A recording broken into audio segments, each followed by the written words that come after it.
নমস্কার, এগ্রিসেল পরিবারে তোমাদের স্বাগত। তোমাদের জন্য দারুণ সুখবর, কৃষি দপ্তরে বিভিন্ন বিভাগে নতুন চাকরির বিজ্ঞপ্তি জারি হয়েছে। এটি একটি central government job. Agriculture background ক্যান্ডিডেটসদের জন্য সুবর্ণ সুযোগ, যেখানে লিখিত পরীক্ষা, ইন্টারভিউ এবং ডকুমেন্ট ভেরিফিকেশনের মাধ্যমে তোমাদের সিলেকশন করা হবে। এই ভিডিওটির মাধ্যমে নোটিফিকেশনটির সম্পূর্ণ A to Z ইনফরমেশন তুলে ধরবো। চলো ভিডিওটি শেষ পর্যন্ত দেখো।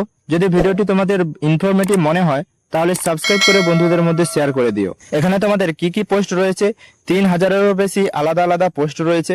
এখানে তোমাদের অনলাইনে আবেদন করতে হবে। আবেদন অলরেডি শুরু হয়ে গেছে। আবেদনের শেষ তারিখ 4ই মে 2026। এতে তোমাদের বয়স 18 বছর থেকে 35 বছর বয়সের মধ্যে হতে হবে। আলাদা আলাদা পোস্টের জন্য আলাদা আলাদা এজ লিমিট রয়েছে। ছেলে মেয়ে উভয়ই আবেদনের যোগ্য। এরপর তোমরা নোটিফিকেশনটা একটু ভালো করে দেখে নাও। সবার প্রথমে অর্গানাইজেশনের সম্বন্ধে একটু ভালো করে জেনে নিই। স্টাফ সিলেকশন কমিশন এর পক্ষ থেকে এই নোটিফিকেশনটি রিলিজ করেছে। 3000-এরও বেশি আলাদা আলাদা পোস্ট রয়েছে। এজ লিমিট তোমাদের আগেই বলেছিলাম, মিনিমাম 18 বছর এবং ম্যাক্সিমাম 35 বছরের মধ্যে হলে তোমরা আবেদনের যোগ্য। এখানে তোমাদের সিলেকশন হলে ভালো অঙ্কের বেতনও দেওয়া হবে। সিলেকশন প্রসেস কি রয়েছে তোমাদের আগেই বলেছিলাম, কম্পিউটার বেসড টেস্ট নেওয়া হবে, তারপর ইন্টারভিউতে ডাকা হবে। জব লোকেশন তোমাদের অল ওভার ইন্ডিয়া, যে কোনো জায়গায় তোমাদের পোস্টিং হবে। আবেদনের শেষ তারিখটা ভালো করে মনে রাখবে, 4ই মে 2026। এজ লিমিট কি রয়েছে, তোমাদের বয়স যদি 18 বছর থেকে 35 বছরের মধ্যে হয় তাহলে তোমরা আবেদনের যোগ্য। তবে এজ কাউন্ট হবে 1/1/2026 অনুযায়ী। সিলেকশন প্রসিডিওর কি রয়েছে, প্রথমে তোমাদের একটি কম্পিউটার বেস টেস্ট নেওয়া হবে। তারপর এখানে তোমরা উত্তীর্ণ হলে ডকুমেন্ট ভেরিফিকেশনের মাধ্যমে তোমাদের নিয়োগ করা হবে।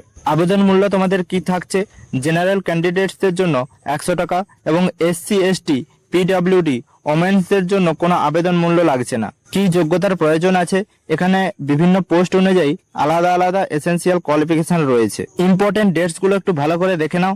অনলাইন রেজিস্ট্রেশন অলরেডি শুরু হয়ে গেছে 13 এপ্রিল থেকে, যার লাস্ট ডেট থাকবে 4ই মে 2026 পর্যন্ত। অ্যাপ্লিকেশন ফিস পেমেন্টেরও লাস্ট ডেট থাকবে 4ই মে 2026 পর্যন্ত। অনলাইন প্রিলিমিনারি এক্সাম হবে জুন 2026 টেন্টেটিভলি, এবং মেন্স এক্সাম হবে প্রায় আগস্ট মাসের দিকে। এরপর এখান থেকে অফিসিয়াল নোটিফিকেশনে চলে যাচ্ছি। অফিসিয়াল নোটিফিকেশনটা একটু ভালো করে দেখে নাও। নোটিফিকেশনে কি দেওয়া রয়েছে, স্টাফ সিলেকশন কমিশনের তরফ থেকে selection post phase 14 notification release করা হয়েছে। অনলাইন রেজিস্ট্রেশন চলবে 13 এপ্রিল 2026, যা অলরেডি শুরু হয়ে গেছে, এবং 4ই মে 2026 পর্যন্ত এটি চলবে। তারপর দেখো ক্যাটাগরি অনুযায়ী আলাদা আলাদা পোস্ট রয়েছে এবং ক্যাটাগরি অনুযায়ী আলাদা আলাদা এজ রিল্যাক্সেশনও রয়েছে। ST SCদের জন্য 5 বছর এবং OBCদের জন্য 3 বছর ছাড় রয়েছে। এরপর তোমরা ভালো করে জেনে নাও সিলেকশন প্রসিডিওর কি রয়েছে।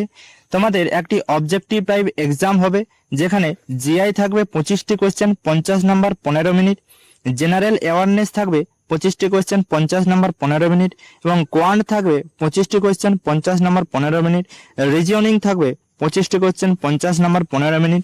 টোটাল তোমাদের 100টি প্রশ্ন থাকবে, 200 নাম্বারের, সময় থাকবে 1 ঘন্টা। প্রত্যেকটা ভুল উত্তরের জন্য হাফ নাম্বার করে কাটা যাবে। এই এক্সামতে যারা উত্তীর্ণ হবে তাদের মেল বা SMS এর মাধ্যমে সেকেন্ড রাউন্ড বা ডকুমেন্ট ভেরিফিকেশনের জন্য ডাকা হবে। এবার চলো জেনে নিই পোস্ট কি কি রয়েছে। ডিপার্টমেন্ট অনুযায়ী আলাদা আলাদা পোস্ট রয়েছে, যেমন স্টেনোগ্রাফার পোস্ট রয়েছে ন্যাশনাল সিড রিসার্চ সেন্টারে বা এগ্রিকালচার মিনিস্ট্রি অফিসে। এই পোস্টের জন্য 18 বছর বয়স থেকে 27 বছর বয়সের মধ্যে হতে হবে। তবে SC ST ক্যান্ডিডেট বয়সের আলাদা ছাড় রয়েছে। পে লেভেল রয়েছে 6 পর্যন্ত। উচ্চ মাধ্যমিক পাস থাকলেই এই পোস্টের জন্য এলিজিবল, তবে এগ্রিকালচার পাস থাকলে অগ্রাধিকার পাবে। ল্যাব অ্যাটেন্ডেন্ট পোস্ট রয়েছে ন্যাশনাল সিড রিসার্চ সেন্টারে। এই পোস্টের জন্য এজ লিমিট রয়েছে 18 থেকে 27। পে লেভেল রয়েছে 2। HS পাস থাকলেই আবেদনের যোগ্য, তবে এগ্রিকালচার ডিগ্রি থাকলেই অগ্রাধিকার পাবে। আর তোমরা দেখো এখানে রিসার্চ অ্যাসিস্ট্যান্ট পোস্ট রয়েছে ডিজিজ কন্ট্রোল অফিসে। এই পোস্টের জন্য এজ লিমিট রয়েছে 18 থেকে 27। পে লেভেল রয়েছে 6। এই পোস্টের জন্য BSc এগ্রিকালচার বা MSc এগ্রিকালচার পাস থাকলেই অগ্রাধিকার পাবে। এরকম ভাবে আলাদা আলাদা পোস্টের জন্য আলাদা আলাদা এজ লিমিট ও আলাদা ক্রাইটেরিয়া রয়েছে। তবে প্রত্যেকটা ডিপার্টমেন্টের ভ্যাকেন্সির জন্য ব্যাকগ্রাউন্ড এগ্রিকালচার ক্যান্ডিডেটসদের অগ্রাধিকার থাকবে। যারা যারা আবেদন করতে চাইছো পোস্টের ডিটেল সম্বন্ধে ভালো করে জেনে নেবে। পোস্টের অফিসিয়াল নোটিফিকেশন ডেসক্রিপশন এরিয়াতে অ্যাটাচ করে দেওয়া হলো, সেখান থেকে তোমরা ডাউনলোড করে দেখতে পারবে। আশা করি নোটিফিকেশনের সম্পূর্ণ ডিটেলসটা এই ভিডিওটির মাধ্যমে তোমাদের কাছে পৌঁছে দিতে পারলাম। যদি ভিডিওটি তোমাদের ভালো লেগে থাকে বন্ধুদের মধ্যে শেয়ার করে দিও এবং সাবস্ক্রাইব করে পাশে থাকা বেল আইকনটি বাজিয়ে দিও এরকম গুরুত্বপূর্ণ আপডেট সবার আগে পাওয়ার জন্য। ধন্যবাদ।